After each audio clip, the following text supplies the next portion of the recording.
you doing today, Kyla? You're so beautiful. Everybody was aghast when they saw you. Well, thank you so much. So are you. I just want to say I'm so grateful to be here, especially on behalf of a brand that I truly love and that I grew up with, which is Cetaphil. And I'm very grateful to be amongst all of these people. It's so nice to see you guys this afternoon. And I just want to say thank you again for, of course, spending the afternoon with us. And you're right, let's start up the conversation. So Kyla, let me start with you. As an actress, you're constantly under bright lights, like this stage. You're always on camera in front of the audiences. And I imagine that the entertainment industry can sometimes put a lot of pressure on how you look, including your skin. But the reality, not every day your skin can look perfect. So how do you manage this? Have you had moments in your career where you felt less confident because of your skin? Yeah, definitely. I feel like, especially in the showbiz industry, there is this, I don't want to say pressure, but more of like an expectation to really look very polished. I would say polished or maybe close to perfect. Parang kailangan perfect yung hair, perfect yung makeup, perfect yung outfit. And of course, parang there's this expectation also that we have perfect skin, which is actually not the truth. Because, you know, we're just like everybody else. We all experience days where our skin is not the best. I personally have suffered with breakouts. I've suffered with having very tired skin from long hours of work. And because I love the beach, sino ba hilig mag-beach dito? Raise your hand! Yes! Siyempre, island girls tayo, diba? Island people tayo. And we all love the beach. We all love going under the sun and doing activities under the sun. And I'm one of those people. I love being under the sun as well. So I also suffer a lot from uneven skin tone because of the activities that I enjoy and because of being under the sun. But you know, as I matured, syempre trentahin na tayo, di ba? As I matured and as I got older, I realized that it's not about perfection. Because perfection is unattainable. Wala naman perfect sa atin, di ba? But it's more about making sure that my skin is healthy, using the right products with the right ingredients that help my skin instead of stressing my skin out. Diba? So I feel like that's the more important thing. I feel like it's important to have that mindset. That it's not about being perfect, it's just about doing your best for you. You're right. You know what? I love that because she focused on having healthy skin, not perfect. Imagine being as beautiful as Kyla, but still having those off days, those days where you feel that your skin is perfect or your skin is a little bit drier. Maybe you came from a colder weather, like you came from a winter country or galing ka naman sa beach tapos nasunog and you wouldn't feel 100% all the time. But again, it's about being hydrated and at the same time letting your skin breathe and being healthy. And that's also part of being a girl's girl, embracing the imperfections. Now, again, we're going through similar things because I went inside this conference, I was like, oh no, nagkakaroon ako ng hormonal acne. I can't cancel an event just because of that, right? You have to be confident because again, girls will all uplift each other no matter what your situation is. Now, Doc Jarla, many people think dark spots only come from acne. Take it as an example, yung dark spots ko dito, kitang-kita. But what are the most common causes of dark spots?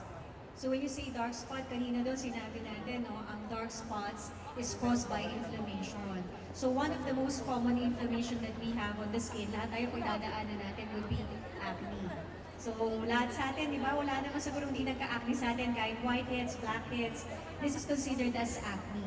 So kapag hindi mo na-treat kagad yung acne mo, kahit wala kang pinagawa sa skin mo, later on, this can cause dark spots or post-inflammatory hyperpigmentation.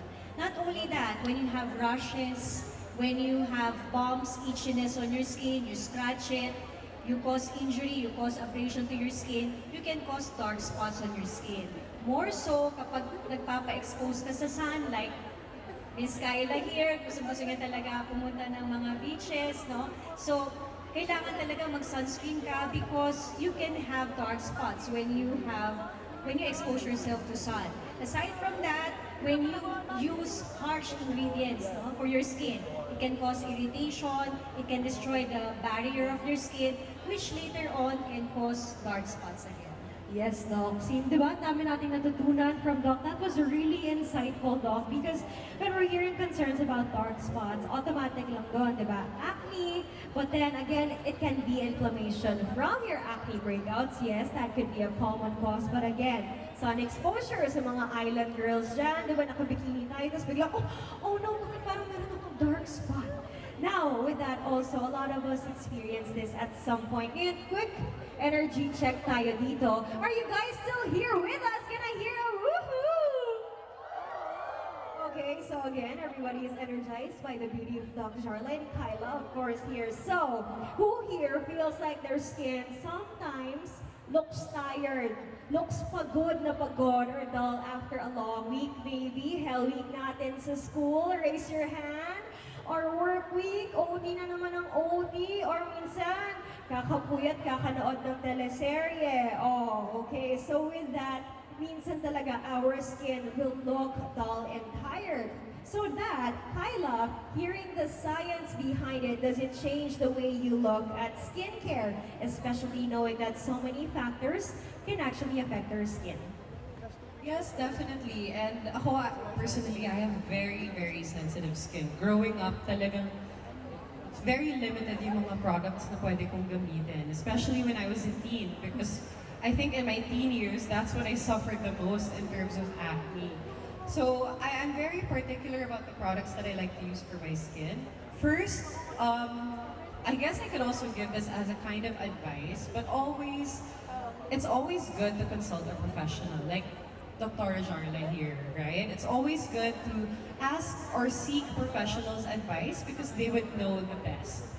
Because sometimes you know when you see products online, especially now, grabe, there are so many products that you see online You're and you get all right. of these information. Talagang parang gusto mo itry lahat, and I'm one of those people. That's why I know that sometimes doing a lot of trial and error can actually cost you, because it might irritate your skin even more and then it'll cost you more problems in the future. So ako, now that I know that I'm more familiar with what my skin loves, I stick to those products, and Cetaphil is one of the brands that I have stuck with for decades already. Imagine being a brand ambassador and using the product for decades, and tingnan niyo naman yung effect ng Cetaphil, oh. Okay, kung gusto niyo maging kamukha si Kaila Estrada, mag-Cetaphil na kayo today!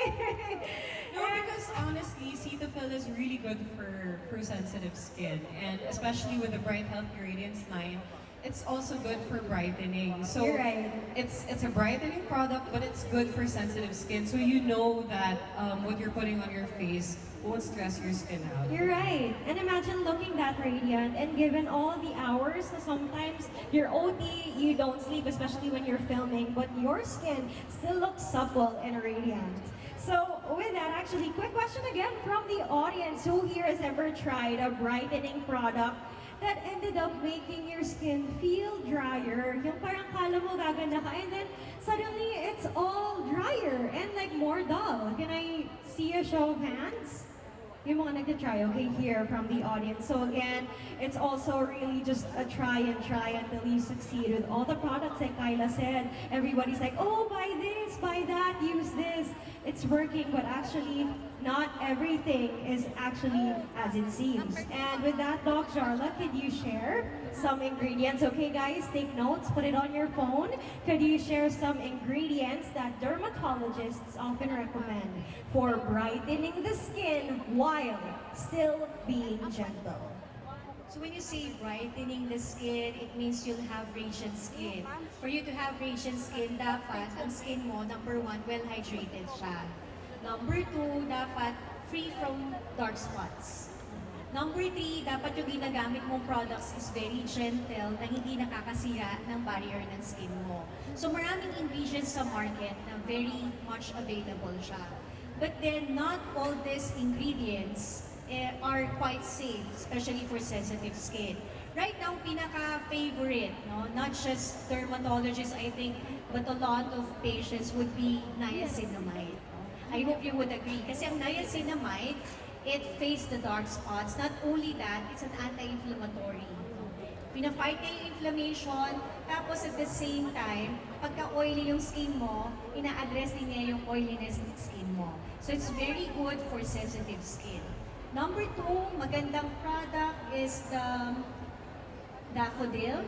Daffodil. Kasi it's plant or it's a botanical ingredient that's also as an antioxidant, it's an anti-inflammatory, it suits the skin at the same time, it fades the dark spots. So I think both would be very, very good for those patients with sensitive skin.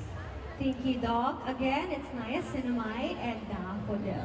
So, with that, Kyla, I'm curious naman, what made you choose Cetaphil Bright Healthy Radiance as a part of your skincare routine?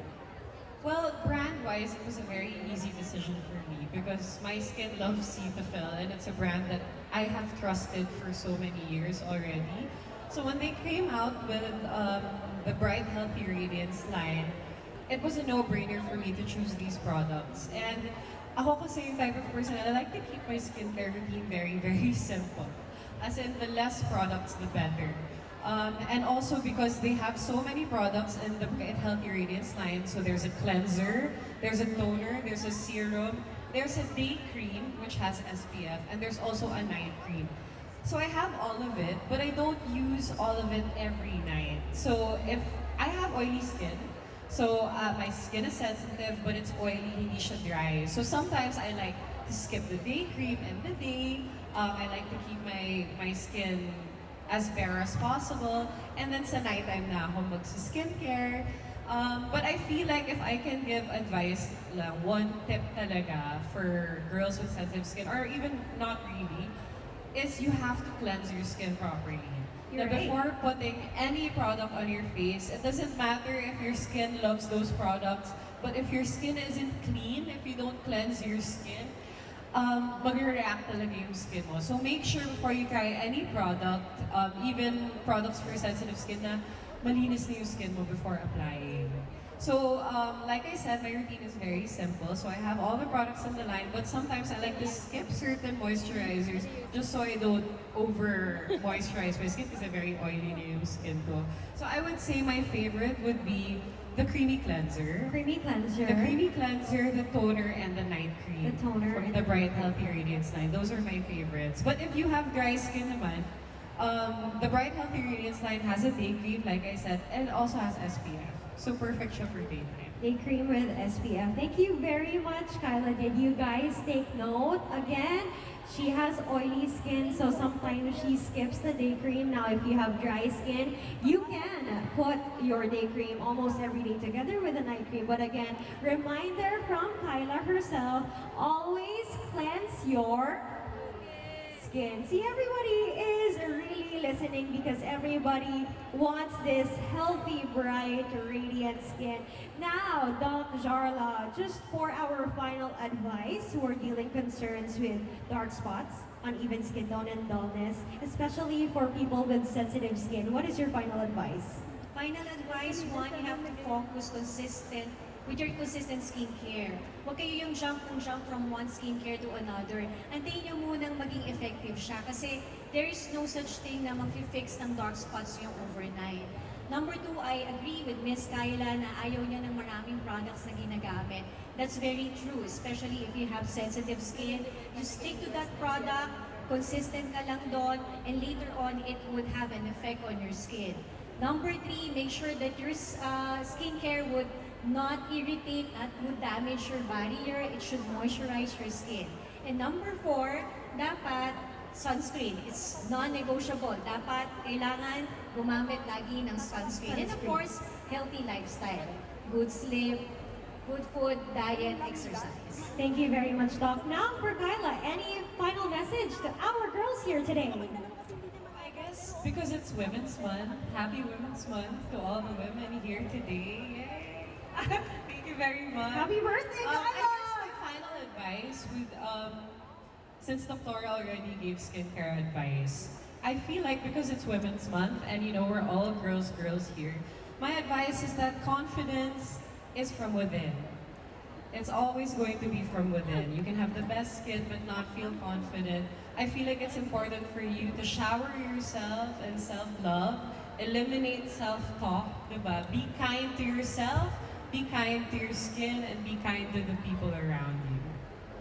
Thank you very much. Let's give it up for Doc Jean.